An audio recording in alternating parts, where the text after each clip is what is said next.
welcome here to TalkFCB and welcome back to the channel here today, guys, where we're going to be reacting to another great victory from Barça. It is 3 from 3 in La Liga, and of course we have to talk about the goals against Rayo from Pedri, and indeed a debut winner from Dani Olmo. What a start it was to his Barça career, but we do have some bad news on Bernal. It is all going to be coming up today, guys, so come on and let's do this. But I do want to start here with some fantastic super thanks donations coming in. One here from Honduras, thank you very much for the support, and one from Jordan in Australia who says to keep the match previews going, and Julian also really enjoying the previews on the channel. And thank you to all of you guys there for the great support, for the fantastic feedback. It really does help me on the channel a great deal. And I also do apologise here that I wasn't able to be with you straight after the game last night. You know, it's the final day here, actually, of my holiday today. I'm in a different time zone, I'm a few hours ahead, and I was spending time last night with the family, so I had to watch the full game back this morning, and I swear last night I had a dream that Olmo scored the winning goal. You know, I had a feeling here that maybe, has he come on? You know, will he have played? I was waking up this morning thinking, I wonder what the score's going to be. And right there, Olmo hitting the winner. Absolutely incredible. And I've got to say, guys, once again here, on the game as a whole, more encouraging signs, more really exciting signs here from Barça, from Hansi Flick's approach, and especially given that we conceded so early on in the game, I thought we bounced back really well, because obviously it was a while until we were able to get that equalising goal. Well into the second half there, we had to keep our patience, we had to keep our heads, and we really did. We kept going, we stuck with the plan. We were peppering Rayo's goal with shots throughout this game, and there was lots of threats from all different angles across this Barca team. Because right here, this is how Flick elected to line up away at Rayo last night, and I've got to say, guys, you can see quite clearly here, Flick went very strong indeed, and I think you already understood, you know, Rayo, you can't underestimate them. This is going to be a tough game, it's a difficult place to go. We've seen that throughout past seasons, as we said, and he only did make one change there at left back, Balde getting just a little bit of rest from the start. He did come on later, but other than that,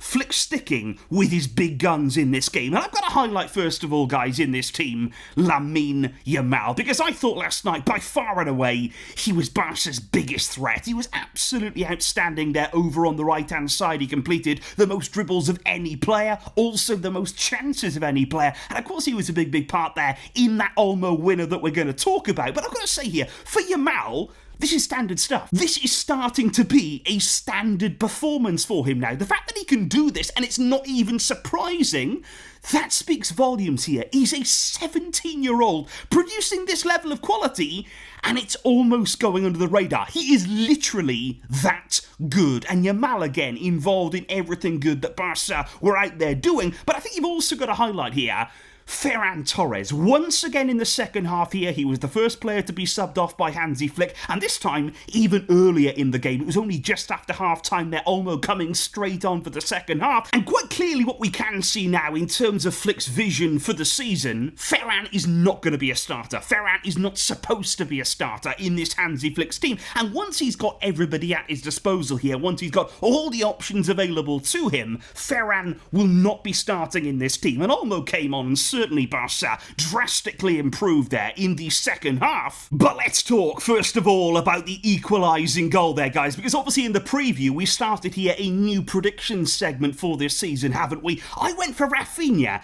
as the first goal, and I'm just wondering here, he got the assist, guys. You know, maybe we should have a rule whereby if you guess the player and he doesn't score but he assists, maybe you get half points. You know, we won't do it this time because obviously then I'm sort of bending the rules to suit myself, but maybe in the future we could introduce that. Let me know what you think in the comments down below, because none of us were right in terms of the goal margin either. We both thought that it was going to be a 2+ goal margin, but maybe at home you were thinking that Pedri might get the goal. Maybe at home you got some points of your own. And what I loved about the equalising goal, guys, is not just that Pedri finishes it off, but it's the fact that he started the move himself and then he finished it. And that's what you want to see from him. That's what I want to see from him here. Picking the ball up in midfield, he drives forward, he takes on 1, 2, 3 players there. He's capable of doing that. He's cutting into the space in the final third, puts it out to Rafinha, and then he's making sure that he gets on the end of it to get himself a goal. Because I think Pedri here, like we said before, such an exciting player, somebody that Flick can really work with and get the best out of, I feel,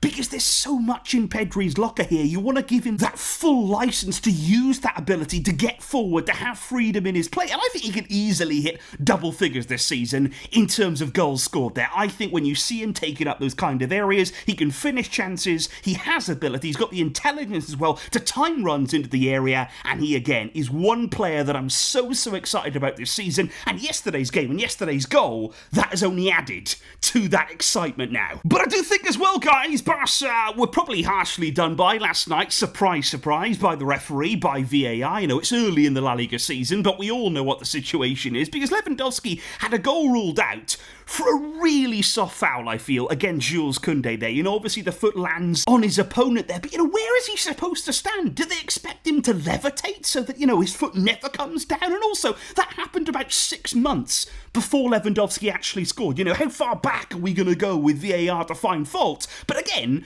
Yamal's involved in that moment too. You know, it should have been a goal for Barca. Yamal kept taking up really good positions there, just inside of Rayo, picking up that half space, and they couldn't track him. And he's already got real intelligence at just 17 years old. They could not pick him up yesterday, and you saw that again with the winning goal. And well, why don't we talk then about Dani Olmo? Because I personally think, before we even talk about the goal to performance, I think it's so important here that Dani Olmo started in this way, because I think there's been so much talk, first of all, about his signing, about the price tag, of course, about whether we overpaid for him, about whether we needed him, of course, in our very delicate financial situation, and of course then the club didn't help him, because until now, he's been sitting in the stands. We've been waiting to register him without success until now. So I think it's been so important here that Olmo arrived last night, and nobody's talking now. And that's his performance. He has been able to do that there with one half of football. And in that half, he was absolutely sensational. And I'm not even talking here about the fact that, oh yeah, just because he scored the winning goal.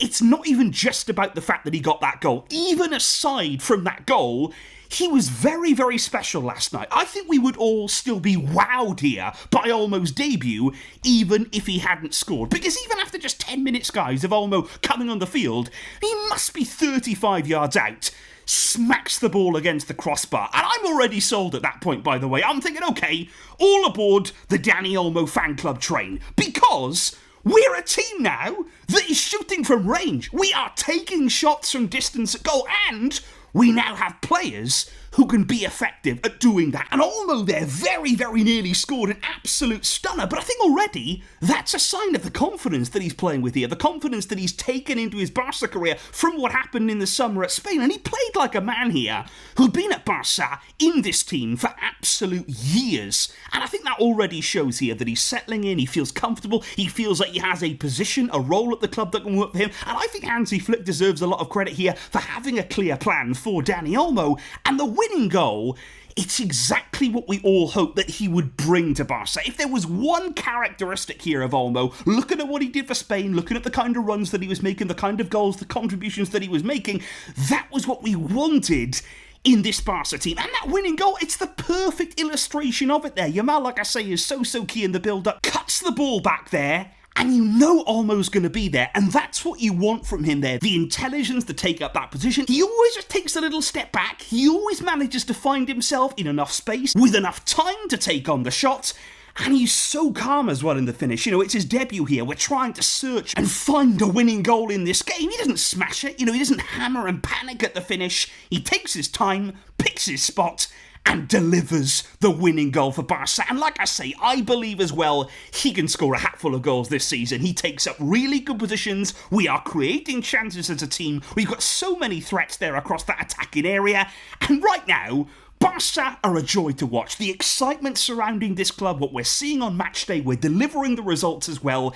Everything, nearly everything, is looking good. Because, well, that is the problem right now, guys. I say nearly everything, because we have some absolutely horrible news to discuss, and there's no other way of saying it right now. Marc Bernal has a serious injury, and it is absolutely heartbreaking, because even last night after the game you sensed real concern, real sadness there amongst the Barcelona team, with Hansi Flick as well. I think even despite the excitement of winning and the way we played, everybody in the dressing room, according to Flick, they were feeling it. They were very, very down because Bernal picked up an injury, and it's the 97th minute of the game as well. We're very nearly at the end, and it's a real innocuous challenge with Izzy Palathon. You know, both of them were going to the ball. It's one of those with a leg from Bernal, it's planted. So when that contact comes, your heart just sinks, because it's one of those injuries whereby you know they're the serious ones. You know that is not something you want to see,